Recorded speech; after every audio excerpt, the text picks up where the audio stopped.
বিলের পানি এখন কমে যাচ্ছে, মানে পানি চলে যাচ্ছে। আর বাজারে প্রচুর মাছ উঠতেছে, সব ছোট ছোট মাছ, বিলের মাছ উঠতেছে। আর আমার বেশ কয়েকদিন ধরে পুঁটি মাছ ভাজা দিয়ে ভাত খেতে ইচ্ছা করছিল, খুব ইচ্ছা করছিল। তো হঠাৎ বাজারে আসছি, আর সবার কানে কানে মানে মুখে মুখে শুনতেছি যে বাজারে আজ মাছের দাম অনেক কম। তা আমিও শুনে বাজারে আসলাম, কিন্তু আমি এসে দেখি যে কই, মাছের দাম তো কম না, মাছের দাম যেরকম সেরকমই। তো এই যে পুঁটি মাছের দাম করলাম, পুঁটি মাছ 350 টাকা কেজি, আর চিংড়ি মাছ নিল 1000 টাকা কেজি।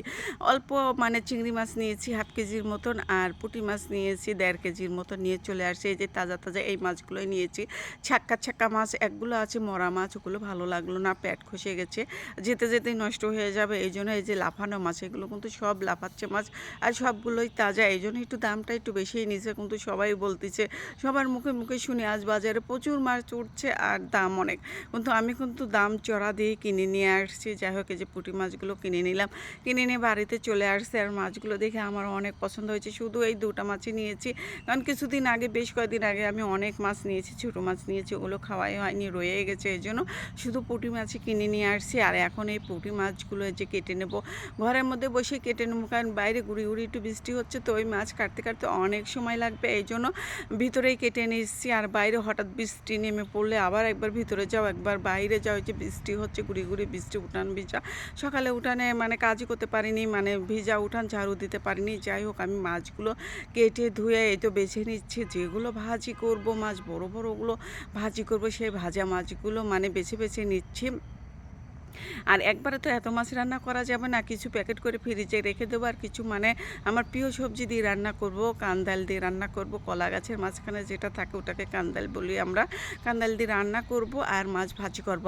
আর মাছগুলোকে হলুদ, লবণ আর একটু মরিচ গুঁড়া দিয়ে তো ভেজে নেবো, সুন্দর করে মাখিয়ে নিয়ে যে গরম তেলের মধ্যে কিন্তু ছেড়ে দিচ্ছি।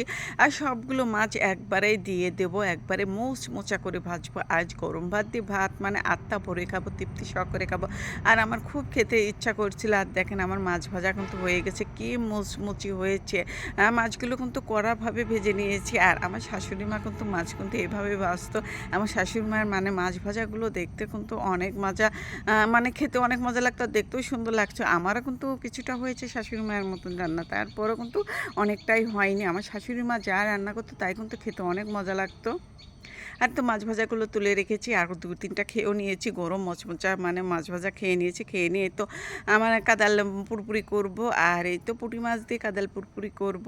আর এই তো কাদালগুলো কিন্তু ছোটো ছোটো করে কেটে নিয়েছি। আর কাদালগুলো যে এত সুন্দর ছিল, নরম, মানে আমাকে একজন দিয়েছে, মানে সে নিয়ে আসছে, কিনে নিয়ে আসছে। কিনে নেওয়ার পথে আমাকে বললো যে একটু নিয়ে রান্না করো মাছ দিয়ে, ছোটো মাছ দিয়ে। আমি কিন্তু কিনি নাই এটা, বা আশপাশ থেকেও নিয়ে আসিনি, আমাকে একজন দিয়ে গেছে। যাই হোক, এই তো মাছগুলো মাখিয়ে, এই তো যে মাছ ভাজা তেলে আছে, ওই তেলের ভিতরে আমি এইগুলো দিয়ে দিলাম। এই জন্য আমি বাটির মধ্যেই মানে মাখিয়ে নিছি, গরম কড়াই ছিল তো এই জন্য মাখাতে পারবো না, এই জন্য ডিশের মধ্যেই মাখিয়ে এই তো কড়াইয়ের মধ্যে ঢেলে দিলাম।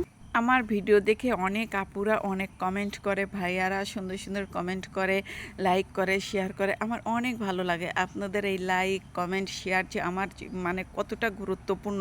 সবাই বেশি বেশি করে লাইক কমেন্ট শেয়ার করবেন, আমাকে সাপোর্ট করবেন, ভালোবাসা দেবেন। ইনশাল্লাহ আপনাদের ভালোবাসায় আমিও একদিন অনেক দূরে এগিয়ে যাব। আর দেখেন, এই দেখেন, গল্প করতে করতে কিন্তু আমার দুটা রান্নাই হয়ে গেছে, মাছ পুরপুরি হয়ে গেছে, আর মাছ ভাজাটাও হয়ে গেছে, এদিকেও ভাতও হয়ে গেছে। এখন দুপুরবেলা খাওয়া দাওয়া করে নেবো। সবাই ভালো থাকবেন, সুস্থ থাকবেন। আজ এই পর্যন্ত, আল্লাহ হাফেজ।